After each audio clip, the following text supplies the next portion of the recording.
क्या आप जानते हैं, पूरे 14 साल के वनवास में लक्ष्मण ने एक सेकंड भी नींद नहीं ली। और इससे भी बड़ी बात, उनकी नींद को पूरा करने के लिए कोई और 14 साल तक लगातार सोता रहा। कौन था वो? आप हैरान रह जाएंगे। वनवास की पहली रात थी। भगवान राम और सीता गहरी नींद में थे, लेकिन लक्ष्मण की आंखें जाग रही थी। उन्हें लगा, यदि मैं सो जाऊं तो जंगल के खतरे मेरे भैया और भाभी को नुकसान पहुंचा सकते हैं।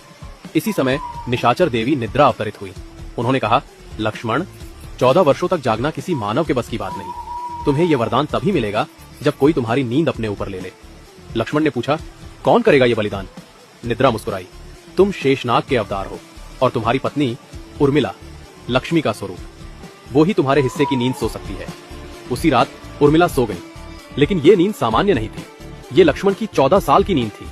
वे सोती रही और लक्ष्मण रात दर रात राम और सीता की रक्षा करते रहे। वनवास खत्म होने के बाद जब लक्ष्मण अयोध्या लौटे और उर्मिला को देखा, उनकी आंखें भर आई।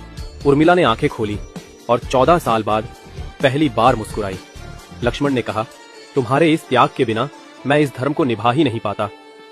लोग राम सीता के प्रेम को याद रखते हैं, लेकिन बहुत कम लोग जानते हैं कि अयोध्या की सबसे महान प्रेम कहानी लक्ष्मण और उर्मिला की है, जहां एक ने 14 साल तक नींद त्याग दी और दूसरी ने 14 साल सिर्फ अपने पति के धर्म का साथ देने के लिए सोती रही। ये कहानी हमें सिखाती है, सच्चा त्याग बिना शोर के किया जाता है। जय श्री राम।